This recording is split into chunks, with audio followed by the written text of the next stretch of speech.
This is Jonathan Aghoff here for Pro Boxing Fans. Delighted to be joined by John Harding Jr. He's got a fight date, October Yep. 4th. Cat's out the bag. Finally Yes. got Linus Udofia. Yeah. Yeah, talk to me about this fight. How did this fight come about? This fight came about, we've been asking for it for a while, you know what I mean? And his team refused it a few times. This is going back to the card for White and Chisora 2. That was the first time. And, eventually got into he was signed to fight someone else already, but because it was a small hall show, he didn't really have the funds to keep that going. So now they've got no option, so falls into my game eventually. And we're going October the 4th. We last spoke just before, I think it was fight week, Whyte Povetkin in August. And you've been training out in Portugal. You told me how grueling the training camp was. Yeah, I mean, that said, you must be just itching to get out there and show everyone what you've been working on with Xavier Miller. Man, I'm excited. I'm ready to go. I'm ready to go tomorrow. I'm ready to go now. I can't wait. October 4th, it even feels too long of a wait right now, man. But I'm excited. I can't wait. I want to, give the fans, something good. You know what I mean? It's boxing all about entertainment. So I can't wait to entertain the fans, and I can't wait to get my hand raised and lifted for October the 4th, being crowned the winner and the new English champion. I mean, everyone's going to be able to see this backdrop you've got there. Looks nice and sunny out in Portugal. It's beautiful, isn't it? Just talk to me. Where exactly are you right now? Is that the house behind you? What's going on? It's just like a little a field behind us. So sometimes that's where you might see us jog, and it's like a pool, a little gym at the back. But where I'm staying is kind of in front, well, behind you, what you're seeing, if you know what I mean. So this is like my view when I wake up in the morning, and then I draw the curtains, and I'm like, oh Lord, thank you. Yeah, this is the view that you're seeing that I see every morning. So Linus Udofia, he's in the first defense of the English middleweight title. This is your second opportunity. You put in a great effort against Jack Cullen for that title shot, but does this feel a bit like a redemption type fight, this second chance? Yeah, man. So not you don't always get second chances. The most beautifulest thing about this, I've had time to prepare. The kind of fight, the stage I had to lose quite a lot of weight. You know what I mean, in that 3 weeks, which an experience that has taken me to know to always be prepared, be a professional. Don't balloon up. You know what I mean? You never know when the call comes, you know what I mean? To lose such amount of kilos in 3 weeks, which I've done, that's something I would never recommend to any fighter out there that's watching at this precise moment. I just hope that, all fighters just remain professional so that when the opportunity comes, like now, you know what I mean? I'm ready, and I can show what I could do when you give me time to get my body right and work on different things. I'm ready, man. What do you think is going to be the difference between you and Linus going into this fight? The difference, one, is going to be fight of the night. So anyone that's watching, you better tune in. You know what I mean? Two, it's going to be competitive. But I think he's got a good boxing IQ, boxing movement and everything, which I like. But I just feel that his style is tailored for me. You know what I mean? I feel super confident in getting a stoppage against him also. So I just feel that this fight is going to just be educational pressure, educational boxing, very something that you can put in a textbook of school of boxing. And then I'm going to go for the kill. So not revealing too much, but it's going to be a good boxing exhibition. Have you done any rounds with him before in sparring or anything? Yeah. We done. I don't know if it was maybe 2 years ago. I presume maybe, you know what I mean? We was quite close at one point, you know what I mean? I sit next to him watching fights, you know what I mean? Make phone calls and all that. And we've spoken, give advice to each other. But it's business, you know what I mean? It's business, and this is what we're in the game for. That's why sometimes it's kind of crazy when boxers are always friends, because then these situations can happen.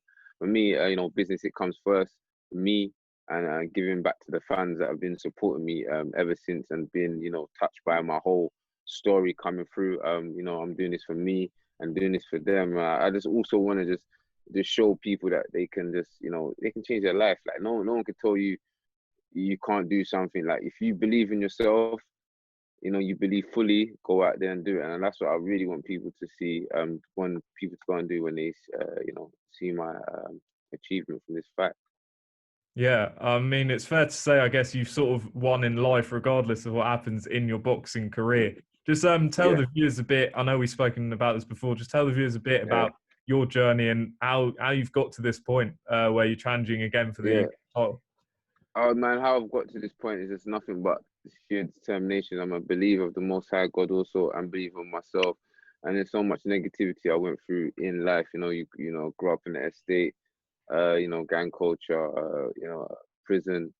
I used to smoke weed, religiously, ounces of weed, man. You know what I mean? People that really know me, they're like really touched by my yeah. I was a hard smoker, partying, drinking alcohol, and you know, it's just I've, you know, my last time I went to prison like 3 times, and you know, when I come out, I said I'm gonna just dedicate myself to the sport, not having nothing in my pocket, and just continuing, just pursuing it, and just having a dream in my head. You know what I mean? You know, having visions of like now, having visions of people asking me questions of what I'm going through now, and then, you know, fast forward, you know, I get to meet, you know, you know, he's my manager, but he's also like a brother to me. You know what I mean? You know, Dillian Whyte, he's just seen me putting in the work in the gym. But you know, one day asking me to spar him, and you know, the time we were sparring, and everyone was just like, "Wow, you know, he's that guy with a heart." You know what I mean? You know, my heart's always got me noticed, and here we are. Fast forward, I'm now in Portugal. I've been part of his camps, you know, since the Parker fight, and it's just the support has just been absolutely amazing, absolutely amazing. The feedback, the messages I get. Sometimes I can't reply to everyone all the time, but it's just anyone that's watching this, I just want you to know I appreciate, and I just want people to just be like, you know, intrigued and just be uplifted by what they see me go through and go do it themselves. How much of that mentality do you take when you're going into these big fights? This is the mentality that keeps me going, man. There's times in the gym when it gets so hard, man. That's what the hardest fights I won in the gym. You know, it's crazy because I haven't got much of an amateur background. I've been learning most through the pros. You know what I mean? And it's just like, you know, nerves always hit, but there's times when it's just like, you know what, I'm gonna do this. I know I remember where I come from. I'm gonna do this. You know what I mean? I was not meant to be this far. You know, the amount of time people will probably think, oh, you're going back to prison, or you know, you're not gonna, you're gonna pass away this year, and to me, to still be here, be a living testimony. That's what keeps me going. That keeps me firing, man. You know I mean, I use the negativity to just as fuel to keep going. And are we going to see anything different now you've joined up with Xavier Miller, or same John Harding Jr.? That's the obvious. You know, John Harding Jr. is every day you got to improve, man. Every day you got to improve. Every day you got to take him into account. But now I've hooked up with Xavier Miller. You know, you're gonna see a lot of new stuff that we've been working on. You're gonna see. I can't reveal too much, but there's a lot in the bag that's coming through, man. We got something special coming, man. You know, man, I can't wait. He's even more excited than me. That's how bad it is. You know what I mean? And I'm the one, you know, I'm doing the goods. But he's watching me every day in training. And he's I would say like a perfectionist, man. You know what I mean? Like he's just always trying to make you improve every little detail, every little area in your boxing. So man, I can't wait, man. Have you had any indication on where this fight might land? We know it's unlikely to be with a crowd, but any indication yet? Not yet, you know. I've just, you know, right now I'm just I'm getting ready to do my job and fight. So wherever they say to send me, that's where it is. That's my job, and that's what I'm gonna do. Do my job and entertain the fans, man. Just touching away from you for a second. Didn't go your manager Dillian Whyte's way against Alexander Povetkin. I'm sure you would have been devastated when you saw that knockout. You know, the situation with Bill, I just saw it as, you know what, as he's gonna bounce back. I just looked at it as in life, you know what I mean? Like, you know, look at me now. 5 years ago, I stepped out of prison's gates. People look down on me. Look at me now. You know what I mean? So it's a situation of I've seen a lot of things on the internet. A lot of people turning and trying to you know, kind of look down on the situation. But I always says my first thing when I post up was saying, like, listen, you got to keep the same energy, because when he bounces back, you'll see. You know what I mean? And it's a thing of life. We all have downs. That's how we rise up, man. And you know what I mean? He's a warrior. He's a man of heart, man. Even just him giving me a chance, that he's already a winner, man. That just shows the type of human being he is. So you know, he will rise again, and we'll see that on November 21st. We're gonna witness greatness. Brilliant. John, finally, just tell the fans what they're going to expect October 4th against Linus Udofia. Okay. It's your boy John Harding Jr. October the 4th. You're going to see nothing but fireworks. You're going to see and witness fight of the night. You're going to see it's war, because you know what? I'm bringing enough war. So you can't miss this. You cannot miss this fight. I don't care. Whatever you got planned to do, put that aside. Tune into this fight live on Sky Sports, because you're going to see nothing but war and see my hand raised like that. So yeah, man. Yeah. That's how you sell the fight, definitely. Yeah. Best of luck last week out in Portugal, and yeah, we'll catch up soon. All right. All right, bro.